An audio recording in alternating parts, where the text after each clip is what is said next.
So for the summary, The Grapes of Wrath by John Steinbeck takes place during the Dust Bowl era in the 1930s and also during the Great Depression.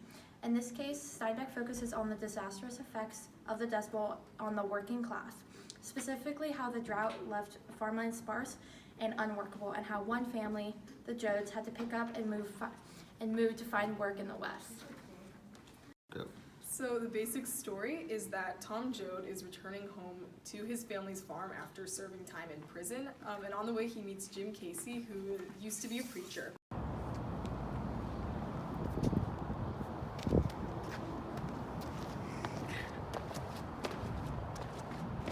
And the two men discover that the Joad family is actually about to move west in search of work. They want to go to California. And so the Joads and Casey, who comes with them, endure many hardships on the journey west, such as hunger, illness, and even death. And when they reach California, they still have to move around to different camps in search of jobs because jobs and work are almost non-existent. These difficulties led the family members to go their separate ways in search of a better life.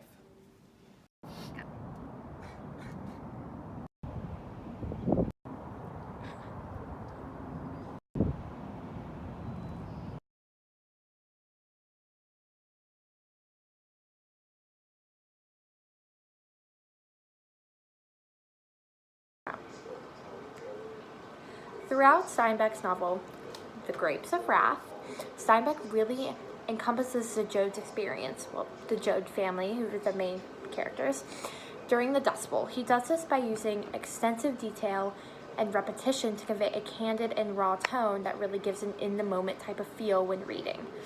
In this quote, Steinbeck, truthfully leaning towards cynically, describes the dire situation of the farmers. The repetition and anaphras exude a frustrated and vengeful feeling amongst the farmers, thus exuding that same feeling of hopelessness amongst the audience when reading.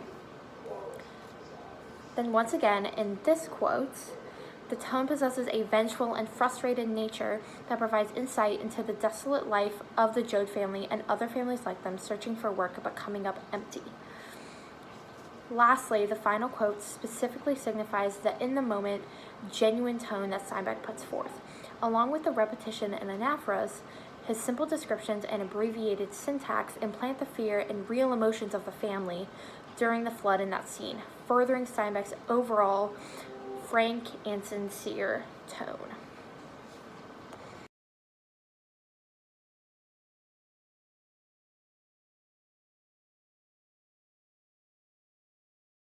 So the first and most obvious is that big businesses and corporations cause harm to people and society. This claim is emphasized over and over again throughout the text. For example, Steinbeck is criticizing the bank, which is one type of corporation, for taking money and land away from poor farmers. He's calling it a monster, so that's a pretty obvious negative view of the bank. And Steinbeck also describes the commercialization of farming as an industry that is harming people and society. For example, in this quote, as you can see, not only are the workers in this passage being harmed by corporations, but the owners themselves are following a path to their own destruction. By this, Steinbeck means that the mistreated workers are going to unionize, which will be bad for the owners. So clearly he's trying to emphasize every negative side of corporations to persuade the reader that they cause only harm and no good. One major underlying claim is the value of retaining your humanity in tough times. The Okies had next to nothing. No one would blame them if they kept the little food and money that they had for themselves, but over and over again we see acts of kindness, sharing the little things that they had with others in need. For instance, when the Joads team up with the Wilsons, a couple that they just met because they both needed help and they both didn't really have enough, but together, if they shared the little things that they had, they could stretch a little bit further and hopefully make it to California safely together. This idea is repeated throughout the book that even when you could choose to be selfish, keeping your humanity is really important and it benefits everyone. One final claim that I think is pretty relevant to today's society is that the American dream is an illusion. The Okies who went to California, they just wanted a chance for a better life for them and their families. They had pretty modest desires. They just wanted food and a house, basically, and a job. But when they got to California, where they had heard there were jobs everywhere. You could walk down the street and pick an orange off a tree. They thought that everything was perfect, but they found that none of that was true.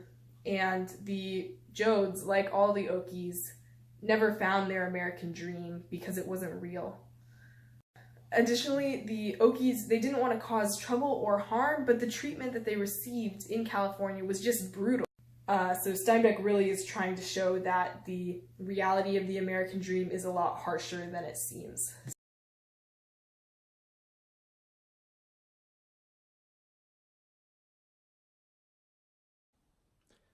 Connections to other books. The Grapes of Wrath's themes against authority, specifically the dangers of corporations, is similar to the themes of the dangers of totalitarianism, surveillance, and technology found in Brave New World in 1984.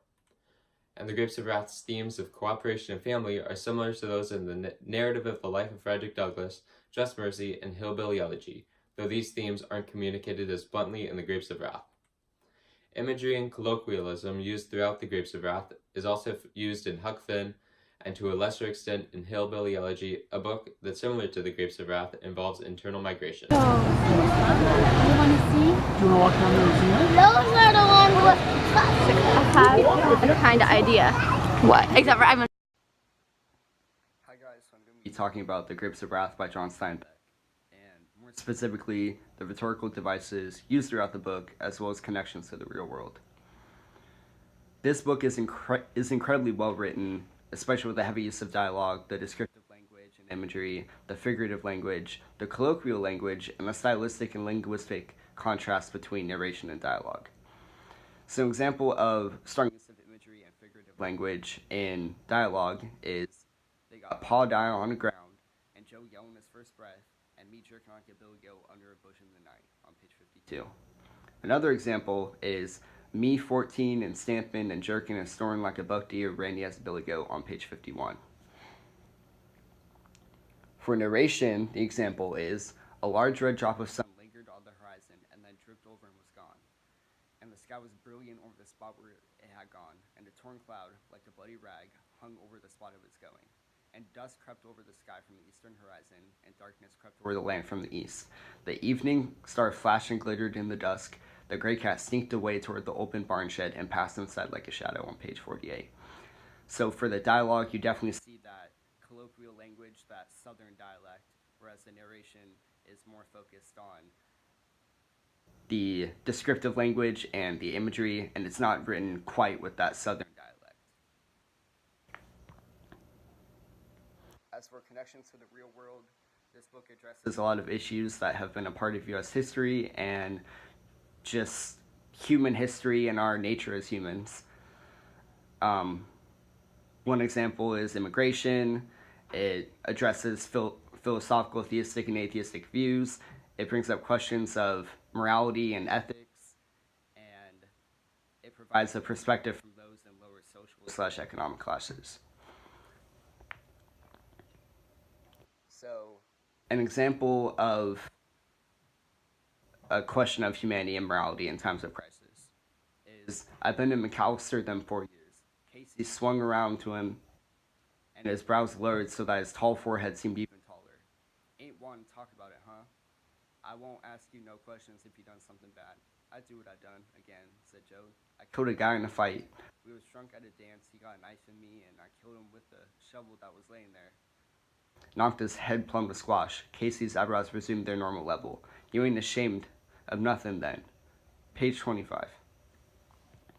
Another example of a time of crisis where someone could have chosen to make one decision to benefit themselves or one decision to benefit the other person.